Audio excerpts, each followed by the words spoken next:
already have a situation where the doctor-patient relationship is eroded here in the state of Arizona. We already have conscientious refusal, where people in all aspects of healthcare can decide based on their ideology that they do not want to assist someone in having an abortion. Anywhere from the medical assistant to the nurse to the pharmacist who is supposed to dispense misoprostol, these people can say, I don't believe in this, and therefore I will not help you. And now Arizona lawmakers have turned their attention to criminalizing doctors like me for providing abortion care. A safe medical procedure. Health care. Since abortion became illegal in this country, opponents have mounted vitriolic campaigns to demonize abortion care, people who provide it, and people who seek it.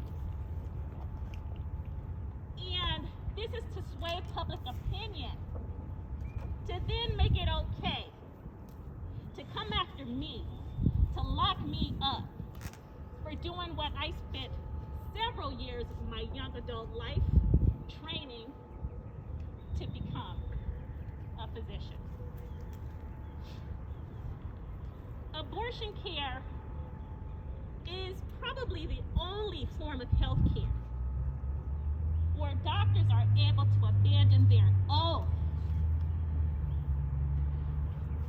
and push people to the side, not care for them, neglect them because of ideology. Abortion is health care. It is not an ideology to believe in or not. It is a safe medical procedure. We all know and love someone who has had an abortion.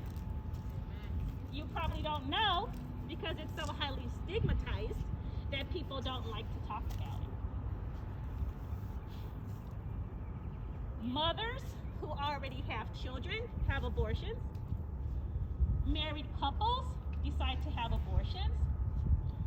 Pregnant people who are caring for their elderly family members, disabled family members,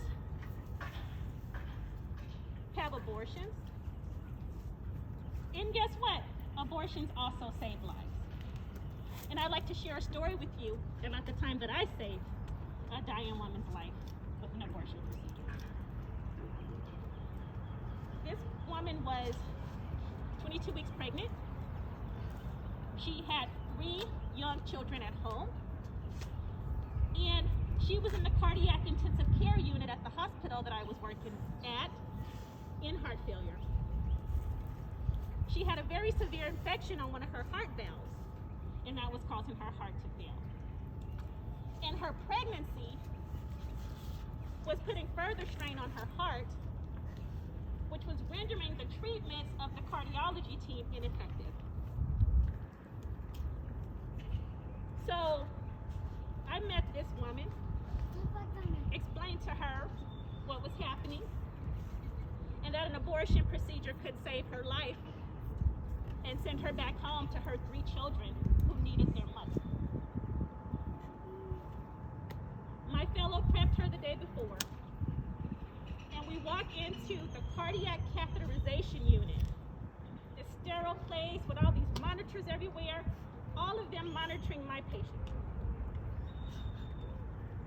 In order to have the procedure, she had to be placed on a bypass machine so that she could undergo anesthesia. So there was a machine pumping the blood through her body. This woman was dying.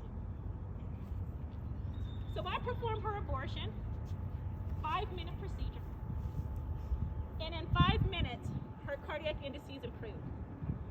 The cardiology fellow who was monitoring her was shocked and amazed at how immediately things turned around for this woman. That night, she went to the step-down unit. The next day, she was on the general gynecology ward. And the next day, she walked out of the hospital with her copper IUD to her 3 children, waiting for their mother to come home.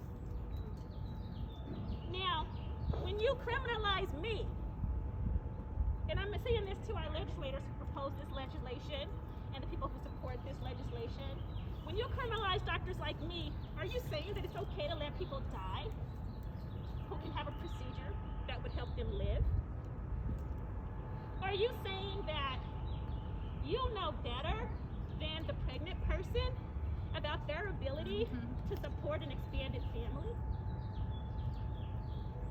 Most Arizonans believe that the decision to have an abortion is a decision that is intimate between the pregnant person and their healthcare provider and whomever else they choose to counsel. And it's usually not a legislator.